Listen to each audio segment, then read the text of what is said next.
Welcome back. I've been talking about Khechari lately with some of my students, and I wanted to give you an alternative so that you don't go crazy trying to get your tongue all the way up into the nasal pharynx. It usually takes a very long time. Not all the time.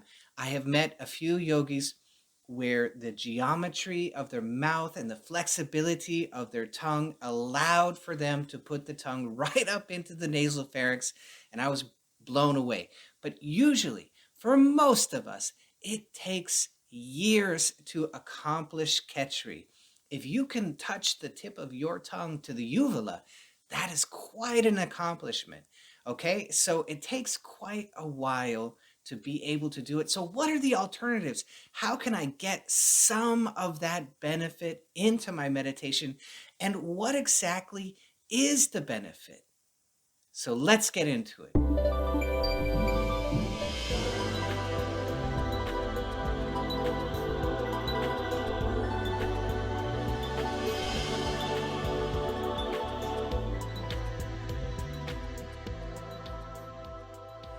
I asked my guru Ashokji once, I said, what is Khechari really doing for me? And he drew this picture for me. He said it's as if your body contained a multitude of iron filings. And these iron filings are creating a magnetic draw in every direction but up. And the Khechari is causing a magnetization of all of those iron filings and causing them to go in one direction towards the medulla, towards the top of the spine.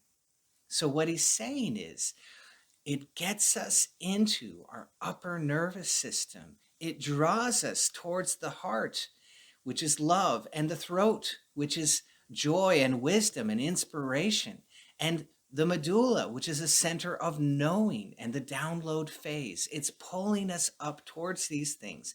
It's pulling us up towards the left amygdala of bliss and the right hippocampus of expansion. It's pulling us up towards that. We're getting closer to it. We're getting closer to that inspiration and that joy and that bliss just by accomplishing Khechari. Now, as I said, it's a very long process, so we don't expect it to happen right away. But there is a vagus nerve in the tongue. So in the center of the tongue, there's a vagus nerve. Okay, a portion of the vagus nerve, which is the yogi's primary nerve, right? That beautiful parasympathetic vagus nerve, the healing system, the parasympathetic system, right? There's a portion of that nerve in the center of the tongue. So even if we just raise the tongue to the roof of the mouth, we are stimulating that little portion of the vagus. Now, if your tongue gets tired and you don't want to hold it up anymore, well, then relax it, of course. But if you feel so inclined, try this during your meditation. Lift the tongue to the roof of your mouth or to the soft palate of your mouth or all the way back to the uvula. And that will stimulate that vagus and it will help us in our meditative endeavors. It will help to pull us up towards the brain, towards a roll up experience. The next thing that Khechari is doing as we connect that vagus towards the sphenoid sinus, right on the other side of the sphenoid sinus, there is the pituitary. And that will cause a release of hormones down into the body that the yogi refers to as Amrita. Amrita is really energy and hormones. So it's more than just hormones, it's more than just energy. It's both, and they flow down into the yogi. And it gets so strong you can't distinguish one from the other. Now, if you don't know where the sphenoid is, go look at the nasal pharynx mapping that I did, that old video, and you will understand where the sphenoid is. It's at the top of the nasal pharynx, all right? So all of that, I map it all out and make it easy to understand. So as we accomplish that, the bliss and the hormones, it helps to wash out the left brain. It's helping to soften the personality and make it easier to let go in deep meditation. This is really a very big deal, and this is why Khechari is always recommended because it's so hard to let go of our identification with ourselves, with our personality, with our body. And you say, oh, I'm over all of that. I'm not identified. But you are, because you're still here. Unless you're in a samadhi, you're still identified with that. So, if we want to get a little bit of that softening right now, if we want to get a little bit of that energy and that hormonal release and that bliss right now of Khechari, how can we do it? Well, this technique comes from a very deep yogi, a very good friend of mine for years and years, and he gave this to me, and I think it's wonderful. It's a wonderful alternative while you're still doing the homework of stretching your tongue and pushing the tongue backwards and releasing the connective tissue which is underneath the tongue. While you're still doing all of that, you can try this out. And so you have to imagine where the sphenoid is. So at the roof of the nasal pharynx, we have this one little divot, this one little tiny cave at the top of the nasal pharynx. And so it's going to be behind your nose, okay? And it's going to be between your ear and your nose, okay? So now we've got a kind of little bit of a location where it kind of is, okay? Between the ear and the nose and behind the nose, right? So if we found the medulla, which is back here, we find that point where the neck screws into the skull, and then we come forward and up, that's where the sphenoid is approximately. All right? That's where it is. And so you want to put your mind right there, and you want to imagine that there's a little bottle of amrita right there, and you want to put your mouth on it and take a tiny little sip. So just imagine that there's this point right there in the center of your skull, and you're just going to put your mouth on it and take a sip. Put your mouth on it and take a sip. Put your mouth on it and take a sip. Right in the center of your skull. I'm not using my breath. I'm not breathing through the brain. I'm just visualizing. And when I say visualize, I really mean feel. I want you to feel into the center of your brain.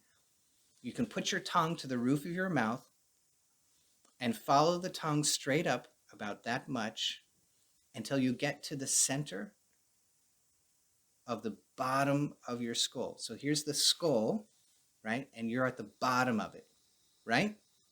And just going to put your mind there. You're feeling. Put your mouth on it and take a sip.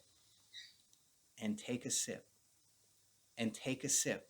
This is a process. This is another way to practice the presence, and it's another technique during your day where you can go around and nobody has to know that you're putting your mind on the sphenoid, which is basically the pituitary, and you're pulling on it, and you're pulling on it, and you're pulling it down into you, into your heart.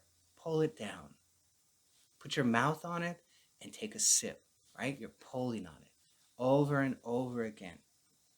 And in the pure Khechari lineages, they talk about there's wax in the sphenoid.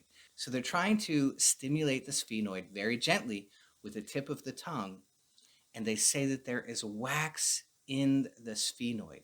And what they're describing, there's not actually wax.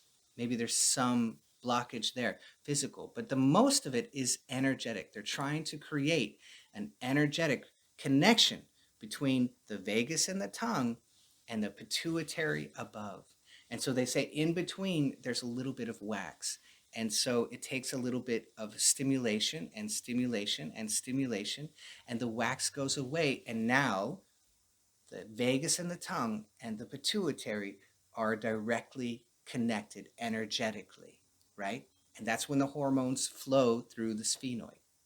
So we can speed up this process because sometimes I get yogis who are very up in their years, and the idea of spending another 5 years developing Khechari is wondrous. It's a lot to ask of them. And so I want to give you this alternative. You just put your mind there and pull on it. But you're not going to expect it's going to instantly get you a result because of the wax, right? We have to create an energetic connection between the vagus and the tongue and the pituitary above. So in between, they describe it as if there is wax. So it's a very apt description of what the yogi is feeling internally. It's not necessarily an outward expression of what is actually happening. It's an internal description of what the yogi feels. He feels as if there's a little bit of a block, all right? And so you pull on it, and you pull on it, and you imagine that you're taking a sip, and you're taking a sip. If it helps to swallow, go ahead and swallow, and take a sip. And imagine that you're doing this over and over again until you get a little bit of flow of bliss. And then you know you're on the right track, okay? So you just put your mind there and you pull on it. And okay, so something's going to start to flow and you might notice it. Maybe it's very subtle. Maybe you're just a little bit joyful for no reason. Maybe you feel a little bit giddy. Maybe you feel a little bit inspired. Maybe you feel what Ashokji was talking about. I am getting drawn up. All the iron filings in my body are getting directed upwards instead of being everywhere, right? Usually we're scattered, right? Aren't we? Usually scattered. And can we get aligned and pulled up into the upper nervous system and feel that bliss? That's the idea. That's the real idea of Khechari. So I invite you to, so where do I put this? Well, you might practice your heart rate variability, get yourself into a low idle state, practice sitting very still, and then notice some of those 4 proofs, and then play with this. Can I get a little bliss as well? I'm in a low idle state. Can I have bliss too? More bliss, sir. More soup. Can I get a little bit of that as well? Play with it. Maybe you're in your office and you've got 5 minutes. You got a 5-minute break, right? And you just put your mind there and pull and pull. It's 5 minutes. And you're just working through that little bit of energetic resistance between the vagus and the tongue. Maybe I put my tongue up, right, to the roof of my mouth, and I imagine I'm touching that sphenoid. I'm touching that pituitary. It's right at the top. It's right at the top of the cave, right at the pinnacle of the top of the cave. That's where the sphenoid is. It's right about here, okay? It doesn't have to be perfect. We just want an approximation. We just put our mind there and we pull and we pull. And you just feel, you begin to feel a little bit of a flow. And if you keep practicing this, it will get stronger. And you keep practicing. So we're not looking for something huge. We're looking for something small. We're looking for the thief in the night. Where is he? Is he up there? Can I get a little bliss from that thief in the night? That's all we're looking for. That tiny little beginning. And we grow it and we grow it and we grow it and it turns into something beautiful. That's all of meditation. That's all of yoga. It starts so small and it turns out just like the lotus. It explodes, right? Just like the lotus, right? And of course, all of this works great if you've also done the Big Bliss training and you're oming into your chakras and you're cleaning out the way. And then that long gestation period where you're trying to get through that wax is minimized because everything is clean, everything is flowing correctly, everything's moving in the correct direction, it's starting to roll up towards the brain, and then that energy connects and it's like, oh my God, it's like a Christmas tree. Amazing. So I hope that you love this. If you did, be sure to hit that bell down below so I can see all of you next time.